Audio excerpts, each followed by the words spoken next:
Hey friends, so we are going to talk about people who weaponize your vulnerability in this video. What does that mean? I'll explain. It's basically something that manipulative and emotionally abusive people do. It's often one of the main reasons why people develop trust issues, but we'll get to that in a moment. Let's start at the beginning by explaining the behavior and giving some examples. When we are vulnerable with other people, whether it be a friend or a partner or whoever, there is this unspoken rule there that this information is to be held in trust, meaning they are not going to run and write a tell-all book exposing all of your secrets. They aren't going to post about it on Facebook. They aren't going to do anything with that information at all but keep it private. And they are certainly not going to take that vulnerability that you shared and use it against you to hurt you in some way, right? Well, in theory, yes, but people who are manipulative or narcissists or just plain awful people must have been absent the day that that was taught in Basic Human Ethics 101, because they will take whatever weaknesses you share with them, whether it be a fear or a traumatic thing from your past, and see that as a crack in the wall that is your self-worth or your dignity. And I know that sounds kind of diabolical, but let's face it, some people are diabolical. They just aren't good people. And no matter how hard we try to see the good in them, you never do, because there just isn't any. I know that sounds negative, but look, there are people who walk around this earth every single day that are just darkness. They truly don't care about other people unless those others have something to offer them. Those people don't usually change either. That's just how toxic people operate, right? They don't ever change themselves. They just change victims. And that's why it's important to remember that snakes tend to change their skin, well, every few months or so, but on the inside, they are still snakes, friends. They ain't changing. Anyway, let me give you an example of the kind of behavior that I am talking about specifically.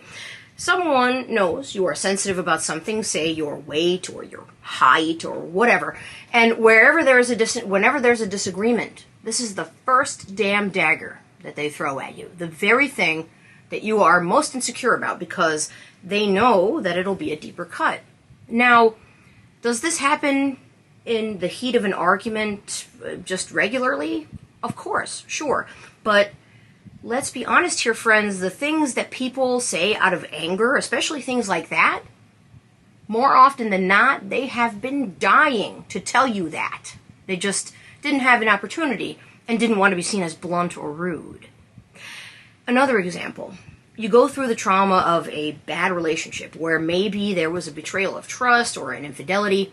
You heal, you start dating again, meet someone, and after doing your inner work, you allow yourself to share the vulnerability of how much that previous situation wrecked you, how difficult it was to go through that.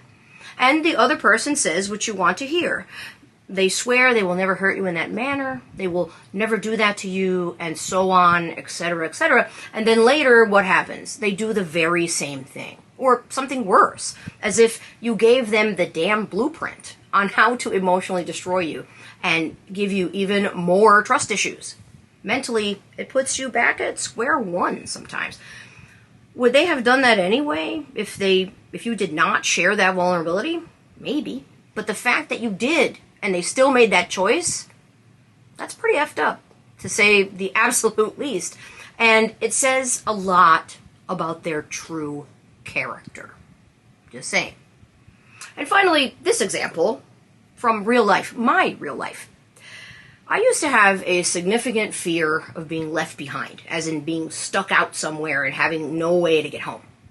I don't know where that fear actually came from, but I had it since I was a small child. This fear was not a secret. Most people who knew me knew that I had it. In my young adulthood, I dated someone who knew I had this fear and used it against me one evening. We went to the store on the way to a party that I didn't want to go to. And while I was in the store, they drove off and left me there without my wallet or house keys, because those were in the car. All I had was the change from the thing that I had gone into the store to buy. Something that they sent me in to get, by the way. I had only lived in the area for like 2 weeks. I didn't really know where I was at that moment, and I didn't know anyone else here. I didn't have any other way to get home. This was in the 90s, so there was no Uber or even cell phones. It was absolutely terrifying because it was literally one of my biggest fears, and it had just come true. It's a long story, and I'm not going to go into that. And look, that incident may not sound like it's a big deal, but it was really, really traumatic for me. It took me years to even tell someone that it had happened. Anyway, the part that is relevant to this video is this. They knew I had this fear. We had specifically talked about it many times. And at the time of the incident, we weren't arguing. All I had said was that I didn't want to go to this party. They could have not insisted that I go anyway. They could have turned around and taken me home before we left the neighborhood. They could have made a number of other choices, but they chose to do this. And they also chose not to come back and recant on that horrible betrayal. In fact, they didn't even come home until the next day. No reason was given, and the apology that I got later was pretty lame at best. I wish I could say that I left them right after that, which is what 52-year-old me would absolutely do in like that. But I was 20 at the time, and that version of me was not quite there yet. The lesson wasn't wasted, though. It was a canary in the coal mine of who they really were as a person, and I didn't soon forget it. So, I think now we have a good understanding of what is meant by weaponizing trust and vulnerability. And, you know, sometimes we find ourselves in close relationships with people who do this in ways that are similar to what I just described, and sometimes that weaponization is to a lesser degree. But regardless, all of it is manipulative and abusive. Good people don't do those kinds of things. Good people do not prey on others and their fears or insecurities or vulnerabilities just because they can, or because it makes them feel superior or feel better about themselves. Good people don't take advantage of other people's soft spots and then go poking a finger in there to make it a deeper wound. That's what a-holes do. And sometimes they will engage in this behavior by trying to make it seem like the whole thing's a joke or a series of them. Listen, there is a huge difference between a joke and disrespect disguised as a joke. When you are clearly sensitive about something and someone keeps joking about it, they keep bringing up this thing that they know upsets you, they keep pushing that button anyway, even though they know how uncomfortable you are, that is not funny. And that person needs to grow the F up and figure out what is wrong with them that makes them try to tear down somebody else. Here's a hint. It's insecurity. It's always insecurity. And here's an unfortunate truth, too, friends. When you are a kind and empathetic person, you are far more susceptible to this kind of thing happening to you.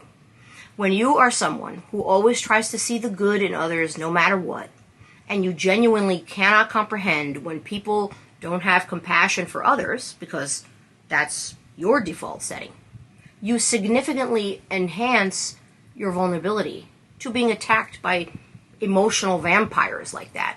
This is probably because when you're empathetic, you also feel bad for people who are a-holes too, people who don't deserve it. And you give your trust and compassion freely, sometimes without really assessing if that person is truly on your side or not. This shouldn't be a problem. You shouldn't have to move through the world like this, always on guard and waiting for the other shoe to drop or wondering what somebody's agenda is. But the fact is that sometimes you do have to proceed with caution because not everybody has good intentions for you. And that's true for people that you've known 5 minutes or somebody that you've known 50 years. I learned that lesson in a very difficult way a few years ago. People who are manipulators by nature or who lack their own emotional empathy are, quite ironically, very good at sniffing out vulnerabilities in others. They tend to be very good at recognizing somebody's emotional triggers and keeping those on a shelf until it's time to use them, like when they aren't getting what they want from you, or they're having a weak point in how they see themselves. It's the new kid in class being made fun of until another new kid comes along, and that first kid becomes the bully instead of the victim mentality, but for adults, if you know what I mean. There will be times in our lives, when we will find ourselves in these situations and we don't realize it until we're already knee-deep and it's too late. Until you have already invested a long time in whatever relationship you have with this toxic person. And that makes it very difficult to deal with. But there is good news. You can take your power back from those situations at any time by refusing to be a victim to their manipulation. You can hang up the phone, you can create distance, you can refuse to be disrespected or taken advantage of. Remember that in life you teach people how to treat you. You teach them what you will tolerate and accept and what you won't. And when someone is trying to manipulate you and hit below the belt, so to speak, at your deepest vulnerabilities, you cannot just sit there and take it. That's one of those times where it is perfectly okay to hit below the belt right back. Yes, I did just say that. This is probably not the best way to deal with this, but sometimes it is the only way. Sad to say. Some people only learn lessons when they get a taste of their own medicine. And unfortunately, it tends to be most effective when you're the one that's serving that medicine. I'm not proud to say this, but I have definitely used this tactic when there have been people who have pushed me too damn far despite multiple warnings. If you are coming my way with disrespect, we don't do that here. So you better be ready to take whatever you just dished out. If you'd rather not, then you can feel free to keep it moving. On a side note, issuing what I call warning shots that you are approaching your limit of how much utter BS you are willing to take can be a funny process sometimes. So often you will do that. Issue warning after warning. Literally tell the person, hey, I'm not putting up with this. If it continues, I'm leaving. And yet, when nothing changes and you do actually leave, they are shocked and upset and say that they had no warning. Really? And look, if you have been through being in a manipulative relationship of any kind with someone and you're feeling shame about that, you shouldn't. It will only benefit you and your mental health to let that go because it wasn't your fault. And even if you have to let it go little by little, you didn't ask for that. You aren't the things that have happened to you at the fault of someone else. You are not a sum of someone else's abusive tactics. You are you, and you should honor that and yourself and your dignity by not letting anyone try to make you feel like you are less than. You have the right to heal in your own way by sharing your truth, by refusing to accept disrespect from anyone. Listen, allowing someone else to disrespect you carries this collateral damage that you don't always realize is a thing at the time. It tends to erode your respect of yourself too by allowing people to treat you badly, like less than you deserve. Nobody is going to protect you and your boundaries from these emotional vampires and toxic people. The only one who will do that is you. It's your job alone, and it's a really important one. It's probably one of the most important jobs you'll ever have in your life. Make sure you do it well. Your future self will thank you for every step you took in that, no matter how small, and every little step you took to keep yourself and your own well-being protected. That's all I've got for you this week. I'll be back next week with another priority message. Until then, take good care of yourselves. Bye.